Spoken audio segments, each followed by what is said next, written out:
J'avais fait un premier spectacle qui s'appelait « Allez vous faire communiquer » dans lequel mon but était de donner les bonnes clés aux gens pour réussir à leur donner envie de savoir bien parler aux autres, prendre soin de l'autre. Alors il y a plein de gens qui ont vu le spectacle, ils m'ont dit « Ah Manu, c'est super cool, maintenant je prends soin de l'autre, mais je sais toujours pas comment on répond à l'autre. » Et donc j'ai dit bon bah ok, on va travailler la répartie. Sauf qu'en ce moment, la répartie, quand on la voit dans les médias ou quand on la voit sur les réseaux, on se rend compte que c'est à celui qui sortira la punchline la plus rapide. Est-ce que quelqu'un ici peut me dire le lien entre la danse et la répartie? Chaque fois je suis venu la piquer, pourtant elle n'a pas répondu ni avec son cœur ni avec ses tripes. Elle a répondu avec sa tête et avec intelligence. C'est pas simple. Merci beaucoup.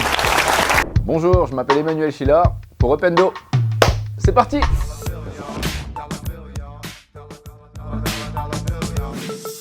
Emmanuel Chila, auteur du One Man Conf Show, je dis ça, je dis rien. Plein de bons tips qui vont permettre aux gens finalement de se reconnaître dans leur vie pro et dans leur vie perso. Qui répond comme ça?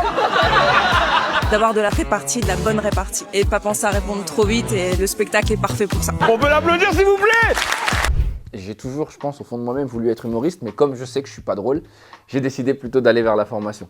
Et donc de ce fait-là, en fait, j'ai décidé d'utiliser ce que je savais en termes de communication et de le donner au plus grand public. Parce que je me suis rendu compte en fait que souvent, les formations sont bien, mais les gens n'apprennent pas, tout simplement parce que c'est du contenu et que c'est très pédagogique, mais très formel. Le fait de le mélanger à l'humour permet, en utilisant des situations du quotidien, en parlant de situations que tout le monde vit, dans lesquelles tout le monde se reconnaît, de pouvoir les toucher plus facilement et de parler de sujets qui sont un peu plus profonds. Salut toi! Oh, mal dormi cette nuit. Une sale tête ce matin. La classique. Intérêt 0, utilité 0, envie de frapper la personne 100%. Et voici en général la manière dont on va répondre. Et tu peux me dire en commentaire celle qui te correspond le plus. La prise de court. Le punchliner. Oui, je sais, ouais. Oui, mais contrairement à toi, moi, c'est occasionnel. Alors, je dirais déjà en premier lieu que personne n'est nul, en fait, pour répondre. Tout le monde a son style de réponse. Il y a des gens qui sont timides, il y a des gens qui sont extravertis, il y a des gens qui ont la punchline facile, il y en a d'autres, en fait, il leur faut un peu plus de temps. Eh bien, j'ai envie de dire que le premier conseil, c'est déjà, en premier lieu, de savoir qui l'on est et ce que l'on souhaite, en fait, transmettre chez l'autre. La deuxième, et c'est vraiment le conseil le plus important à mes yeux, c'est qu'il faut éviter de prendre en compte ce que l'autre dit pour soi. Souvent, on fait une différence entre les propos de la personne et ce qu'il a voulu dire. En fait, quand je vous dis ça, ça paraît bizarre, mais si je vous insulte, vous allez le prendre pour vous.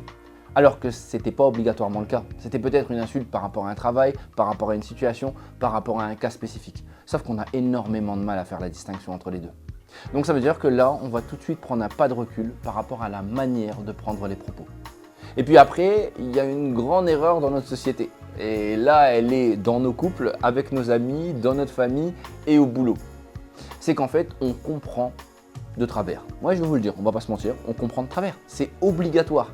À chaque fois que quelqu'un veut dire quelque chose, nous, on comprend quelque chose d'autre. Donc dans ces cas-là, ce qu'on va faire, c'est qu'on va questionner et reformuler. C'est tout bête, ça paraît tout simple, mais pourtant, si vous regardez bien, la plupart du temps, on ne le fait pas. On préfère répondre vite, alors que souvent, on pourrait éviter de répondre tout en s'assurant de ce qu'on a compris.